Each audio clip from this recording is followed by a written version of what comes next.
दी Fermi paradox, ये एक ऐसा क्वेश्चन है ना जो हमारी मौजूदगी पर ही सवाल खड़ा करता है, और वो भी कुछ इस तरीके से कि क्या हम इस अनंत ब्रह्मांड में अकेले हैं, या फिर अगर कोई एडवांस सिविलाइजेशन है जो इस ब्रह्मांड पर राज करती है तो हमें अभी तक उनके कोई सबूत क्यों नहीं मिले, और अगर ऐसा है तो ये क्यों नहीं हो सकता कि वो हम पर अपनी नजरें रखे हुए हैं। तो क्या एलियंस हम इंसानों पर नजर रखे हुए हैं, या फिर जिन्हें हम भगवान कहते हैं वो यही हाई इंटेलिजेंट एलियन बीइंग हैं जो हमारी हर एक चाल को देख तो पा रहे हैं मगर वो हमसे किसी भी तरीके का इंटरेक्शन या वास्ता नहीं रखना चाहते। अब देखो मैं ऐसा क्यों कह रहा हूँ, इस बात का पता आपको इस वीडियो में आगे पता चलेगा, बट उससे पहले आप ये समझो कि इस पैराडॉक्स का इजाद आखिर हुआ कैसे। The Air Force has recently made public an archive of UFO reports and investigations. Is Earth really the only planet with life, or is something else out there?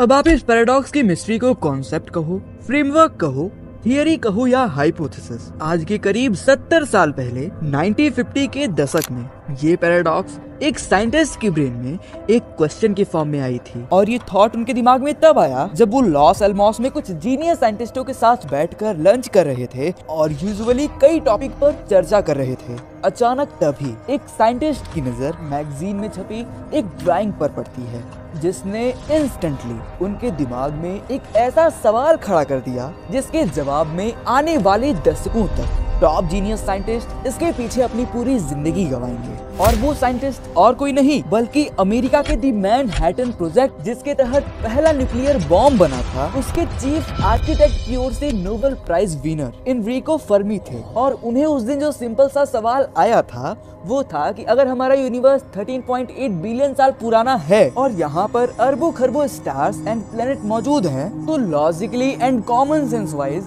हमारे जैसे लिविंग बीइंग तो इस पूरे यूनिवर्स में भरे पड़े होने चाहिए, और एलियंस का होना सिर्फ पॉसिबल ही नहीं बल्कि कॉमन होना चाहिए। और इसी थॉट के बेसिस पर कि आखिर ये सभी एलियंस कहाँ छिपे बैठे हैं और ये हमें दिखाई क्यों नहीं देते, जो खुद अपने आप में काफी ज्यादा ब्रिलियंट क्वेश्चन था। क्योंकि जस्ट थिंक अबाउट इट कि हम इस लाइफ को काफी स्पेशल समझते हैं, हम खुद को स्पेशल समझते हैं, बट जिन एलिमेंट से हम बने हुए हैं वो एलिमेंट इस यूनिवर्स में रेयर भी है क्या? I mean, जब भी हम कभी लाइफ की बात करते हैं तो एक्चुअल में हम डीएनए की बात करते हैं, जिसे हम इतना स्पेशल मॉलिक्यूल समझते हैं कि जो अपने जैसे कॉपीज बना सकता है, जिससे लाइफ की चेन इस पृथ्वी पर चलती रहती है। और ये डीएनए बना है इन 5 बेसिक एलिमेंट से, carbon, oxygen, hydrogen, phosphorus and nitrogen. अब ये 5 बेसिक एलिमेंट कितने रेयर हैं इसे हम इस टेबल से समझते हैं।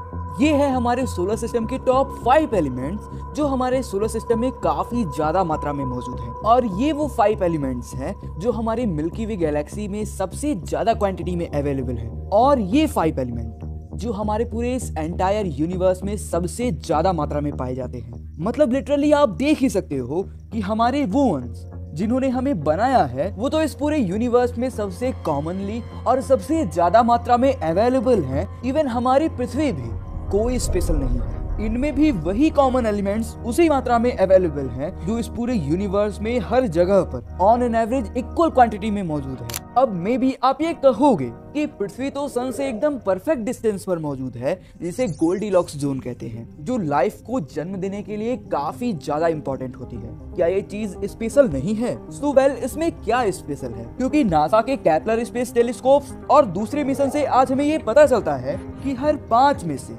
एटलीस्ट एक स्टार ऐसा है जिसका कोई न कोई प्लेनेट हमारी पृथ्वी की तरह ही एकदम गोल्डीलॉक्स जोन में है, जहाँ पर लाइफ के पलने के काफी हाई चांसेस होते हैं। अब जरा इस चीज को कंसीडर करना जो डेफिनेटली आपका दिमाग घुमा देगा। तो देखो, हमारा यूनिवर्स एटलीस्ट 13.8 बिलियन साल पुराना है। सिर्फ हमारे ही गैलेक्सी में 40 बिलियन यानी 400 करोड़ सितारे हैं, और सिर्फ हमारे ही ऑब्जर्वेबल यूनिवर्स में 2 ट्रिलियन हमारे मिल्की वे जैसी गैलेक्सीज हैं। यानी कि अगर सिर्फ बेसिक कैलकुलेशन करें तो 2 ट्रिलियन इंटू 40 बिलियन आ जाता है 86 ट्रिलियन, यानी कि ये नंबर के आगे 22 जीरोस। अब अगर इसमें टाइम डायमेंशन को भी ऐड करते हैं जो 13.8 बिलियन ईयर है, मतलब जितने समय से ब्रह्मांड यहाँ पर मौजूद है। सो अब मेरा सिंपल सा सवाल आपसे ये है कि इतने सारे सितारों में इतने लंबे अरसे से, और वो भी एक ऐसे यूनिवर्स में जहाँ पर हम जैसे लाइफ के रॉ मटेरियल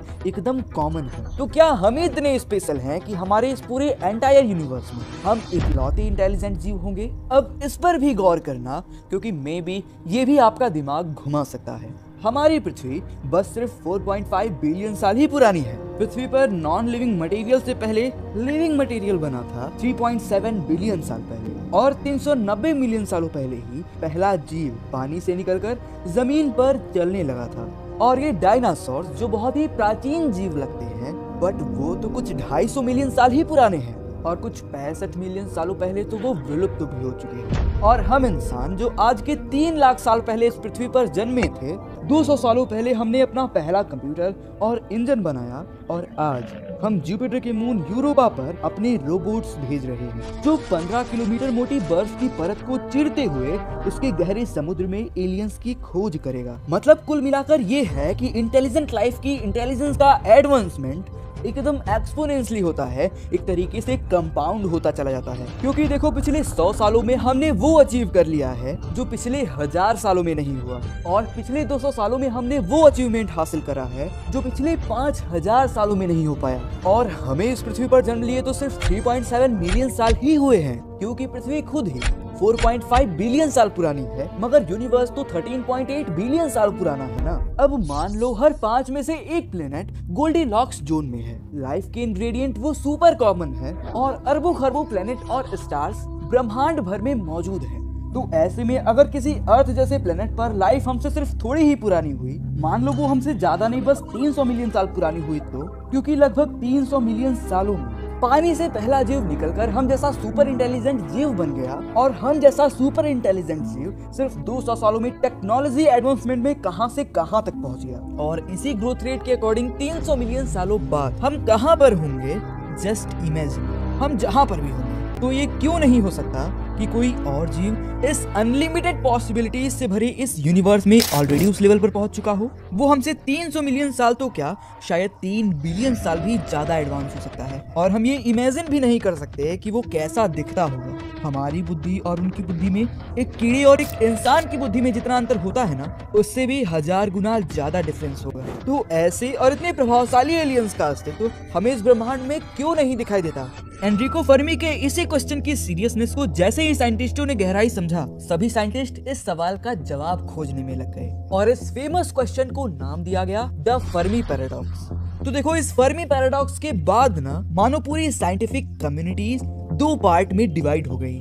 एक तरफ ऐसे साइंटिस्टों का गुट बन गया जो इस थॉट पर बिलीव करते थे कि एलियंस के एग्जिस्टेंस का प्रूफ हमें इसलिए नहीं मिल रहा है क्योंकि हमने अभी उन्हें ठीक से खोजा ही नहीं। इट मीन्स वो श्योर थे कि इस अनंत ब्रह्मांड में एलियंस तो हैं और हमें उन्हें बस खोजने की ही देरी है। और वहीं दूसरी तरफ साइंटिस्टों का दूसरा गुट बना जो ये मानने को ही तैयार नहीं थे कि हमारे अलावा कोई दूसरा जीव जिसे हम एलियंस कह सके वो एग्जिस्ट भी कर सकता है। इट सिंपली मीन्स कि इस ग्रुप के साइंटिस्ट ऑलरेडी ये मान चुके थे कि इंटेलिजेंट एलियंस के सबूत ना अब तक हमें मिले हैं और ना ही आगे कभी भविष्य में मिलने वाले हैं, जिसे जस्टिफाई करने के लिए वो एक्सप्लेनेशन ढूंढने लगे। अब आप जरा 1 मिनट का टाइम लो और कमेंट में बताओ कि आप किस थॉट से एग्री करते हो, क्योंकि इस वीडियो के आगे आपके थॉट का क्या फ्यूचर रहा ये आपको पता चलेगा। तो देखो, पहले गुट के साइंटिस्ट इस एलियंस के इशू को सीरियसली लेने लगे एंड उसी गुट में एक लीडिंग पर्सनालिटी थी फ्रैंक ड्रेक, जिन्होंने हिस्ट्री में पहली बार एक बड़े लेवल का एलियन सर्च ऑपरेशन इनिशिएट किया, जिसमें उन्होंने पहली बार रेडियो टेलीस्कोप का यूज किया ब्रह्मांड से आती हुई अनयूजुअल रेडियो सिग्नल को सुनने के लिए, ताकि कोई एलियन लाइफ हमसे कुछ कहना चाह रही हो तो हम उन्हें सुन सके। इवन हम ह्यूमन जो कि खुद एक इंटेलिजेंट लाइफ है, हम भी ब्रॉडकास्ट के जरिए स्पेस में 100 सालों से रेडियो सिग्नल्स भेजते आ रहे हैं, जो आज के डेट तक एटलीस्ट 1000 स्टार्स तक तो पहुंच ही चुके हैं। और अगर इंटेलिजेंट एलियन लाइफ उसके अराउंड किसी प्लेनेट पर मौजूद होगी तो उन तक हमारी मौजूदगी का मैसेज ऑलरेडी पहुंच चुका होगा। अब क्योंकि फ्रैंक ड्रेक अकेले ही थे, इसीलिए प्रोग्रेस काफी स्लो हो रही थी। और इसीलिए उस टाइम के टॉप साइंटिस्टों की मीटिंग बुलाई गई, जिसमें कार्ल सैगन समेत कई फेमस नाम थे। और इस मीटिंग में जन्म हुआ ऐसे इनिशिएटिव का जो दुनिया भर के सभी एलियन मिशंस का बैकबोन बनने वाला था। और उस इनिशिएटिव का नाम था search of extra terrestrial intelligence या सेटी। उसके बाद से ऐसे कई सारे मिशंस लॉन्च हुए, जैसे कि प्रोजेक्ट फिनिक्स जो 1995 से 2004 तक चला, और 2014 में अब तक का सबसे बड़ा सर्च हंट लॉन्च किया गया सेटी द्वारा, जिसका नाम था breakthrough listen project. And 10 सालों तक ये भी प्रोजेक्ट चला और अभी बस यही खत्म होने वाला है। इसके अलावा सेटी ने नासा के साथ कोलैब करके कुछ स्पेशल भी ट्राई किया, जैसे 1977 में नासा के वायजर्स मिशन में तो हमने एलियंस को गोल्डन रिकॉर्ड ही भेज दिया था, बट अनफॉर्चुनेटली अभी तक इन सब का कोई भी पॉजिटिव रिस्पांस नहीं मिला। बट कोशिश अभी भी जारी है। अब जरा फोकस करते हैं दूसरे गुट के साइंटिस्टों पर, जो ये ऑलरेडी मान चुके थे कि एलियंस के प्रूफ्स ना हमें कभी मिले हैं और ना ही हमें फ्यूचर में कभी मिलेंगे। अब मे बी आप ये जानते ही होंगे कि साइंस में कोई भी आर्गुमेंट आगे देने से पहले आपके पास कुछ न कुछ ठोस सबूत या फिर जस्टिफिकेशन तो होना ही चाहिए, और इसीलिए इनके पास भी बहुत सारे creative and mind blowing argument थे अपने बयानों को जस्टिफाई करने के लिए। और इनमें पहला नाम आता है द जू हाइपोथेसिस का, जब 1973 में एक एस्ट्रोफिजिसिस्ट बहुत ही क्रिएटिव आर्गुमेंट रखते हैं, जिसे एक्सप्लेन करते हुए उन्होंने कहा कि जैसे एक परफेक्ट जू वो होता है जिसमें अंदर रह रहे एनिमल्स को उनके ऑनर का कोई आइडिया नहीं होता। अब ये जू छोटा हो या वाइल्ड लाइफ नेशनल पार्क जितना बड़ा हो, उसके अंदर जो भी जीव हैं वो उसे ही अपनी दुनिया समझते हैं और बाहर की दुनिया से कट ऑफ रहते हैं। बट उस जू को बनाने से पहले उन बनाने वालों का कुछ तो मकसद जरूर होता है, राइट? जैसे कि उनके नेचुरल एक्टिविटीज एंड उनके इवोल्यूशन को स्टडी करना। क्या ऐसा ही कुछ हमसे ज्यादा इंटेलिजेंट एलियन लाइफ हमारे साथ तो नहीं कर रहे? और इसी आइडिया को नाम दिया गया द जू हाइपोथेसिस, जिसे आगे चलकर और मॉडिफाई किया गया, जिसमें इसे सिर्फ जू तक ही नहीं सीमित रखा, बल्कि ये भी दावा किया कि हमारी पृथ्वी सिर्फ एक लेबोरेटरी है उन एडवांस एलियंस के खातिर, एंड हम पर एक्सपेरिमेंट्स किए जा रहे हैं कि एक इंटेलिजेंट सिविलाइजेशन आखिर इवॉल्व कैसे होती है और क्या इस इवोल्यूशन प्रोसेस को मैनिपुलेट किया जा सकता है। और जू हाइपोथेसिस के इसी वेरिएंट का नाम पड़ा द लेबोरेटरी हाइपोथेसिस। इवन कई स्पिरिचुअल बुक्स में भी इसी ओर इंडिकेट किया गया है कि हमसे भी पावरफुल बीइंग, जिन्हें हम भगवान, गॉड या फिर अल्लाह का नाम देते हैं, वो हम पर नजर रखे हुए हैं। कहीं जिन्हें हम भगवान कहते हैं वो यही तो नहीं जो हमारी दुनिया पर नजर तो रखे हुए हैं, बट हमसे इंटरेक्ट नहीं करना चाहते। और सिमुलेशन हाइपोथेसिस भी सेम ऐसा ही एक आइडिया है जो ये दावा करता है कि ये ब्रह्मांड और सब कुछ और कुछ नहीं बल्कि एक कंप्यूटर सिमुलेशन है। अब देखो, इस तरीके के आइडियाज तो ढेरों सारे हैं, बट इनमें से कोई आइडिया रियल भी हो सकता है क्या?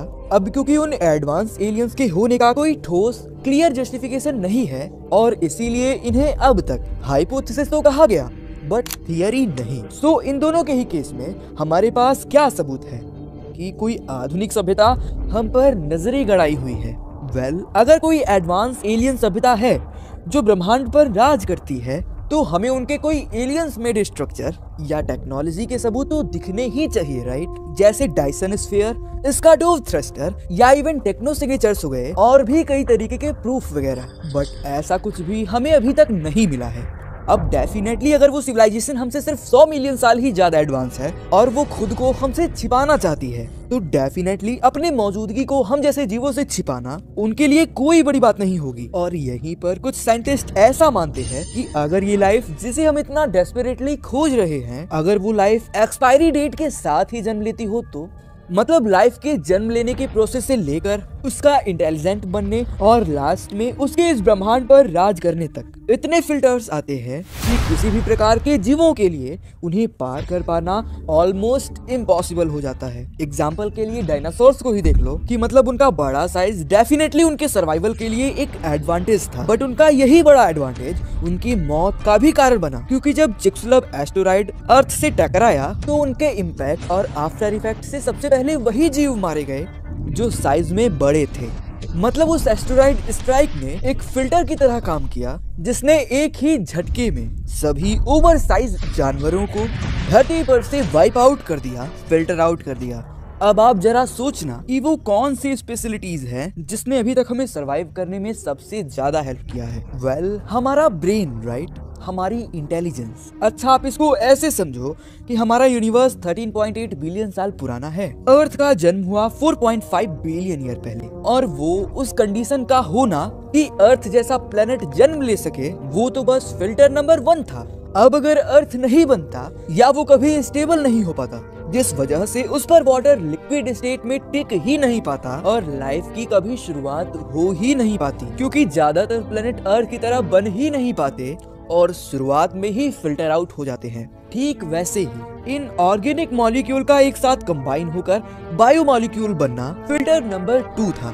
फिर लाइफ का यूनिसेलुलर से मल्टी सेलुलर बनना फिल्टर नंबर 3, एंड लाइफ का समुद्र से बाहर धरती पर सरवाइव होने के लिए इवॉल्व हो पाना, ये फिल्टर नंबर 4, और लाइफ का इंटेलिजेंस इवॉल्व करना फिल्टर नंबर 5। अब ये तो कुछ गिने चुने फिल्टर्स हमने एज ए एग्जाम्पल के तौर पर बताया है, बट यहाँ पर ऐसे हजारों फिल्टर हो सकते हैं जिनके थ्रू सभी लाइफ फॉर्म को गुजरना पड़ता है सिर्फ इंटेलिजेंस अचीव करने तक। और उसके आगे भी कई और हजारों फिल्टर्स आना बाकी है जो ये डिसाइड करती है कि ये जीव मिलियंस ऑफ ईयर तक तरक्की करके इस ब्रह्मांड भर में फैल पाती है या खुद ही अपनी मौत का कारण बन जाती है। जिसका साफ साफ एग्जांपल है वर्ल्ड वार 1 और वर्ल्ड वार 2, जिसमें टेक्नोलॉजी उतनी एडवांस भी नहीं थी, उसके बाद भी 8 से 10 करोड़ लोग मारे गए थे। और आज के टाइम सीन कुछ ऐसा है कि मतलब आज हमारे पास हाइड्रोजन बॉम्ब है, केमिकल वेपन है, बायोलॉजिकल वेपन है, और दूसरी तरफ एआई का खतरा है जो ह्यूमैनिटी को खत्म ना कर दे। और ये तो हमने बस सिर्फ डायरेक्ट ह्यूमन इवॉल्वमेंट की बात करी है, बट नेचर जिसने हमें जन्म दिया है, एक टाइम बाद वो भी तो हमारे अंत का कारण बन सकती है। जैसा कि आप देख ही सकते हो कि मतलब एडवांसमेंट में चलते हर 10 सालों में तापमान 0.11 डिग्री फ़ारेनहाइट से इंक्रीज कर रहा है, ग्लेशियर्स पिघल रहे हैं, जिनसे कई फेमस सिटीज तो डूबते जा रहे हैं, और भी बहुत कुछ। तो क्या नेचर का एंगर ही हम इंटेलिजेंट लाइफ के लिए एक ग्रेट फिल्टर हो सकता है, जैसे कि earthquake, tsunami and volcano burst का खतरा, एस्टेरॉइड स्ट्राइक या फिर गामा रे बर्स्ट का खतरा। मतलब अगर एक भी गामा रे बर्स्ट पृथ्वी पर गलती से भी गिर जाए ना, तो पृथ्वी पूरी तरीके से राख बन जाएगी। क्या ये सब उन हजारों ग्रेट फिल्टर में से एक है जिसका सामना हम इंटेलिजेंट सिविलाइजेशन को करना ही पड़ता है? और अगर ये सच है तो क्या कोई ग्रेट फिल्टर हमारी सभ्यता के आगे खड़ा है जो हम इंसान के एडवांस सिविलाइजेशन बनने के अरमानों पर हमेशा के लिए फुल स्टॉप लगाने की ताकत रखता है? वेल फ्रेंड्स, आप किस ग्रुप के थॉट से एग्री करते हो, ग्रुप नंबर 1 या ग्रुप नंबर 2? कमेंट जरूर करना, क्योंकि सच तो कुछ भी हो सकता है। तो फ्रेंड्स, आज की इस वीडियो में बस इतना ही। मिलते हैं अगली वीडियो में एक नए इंटरेस्टिंग टॉपिक के साथ। तब तक के लिए जय हिंद।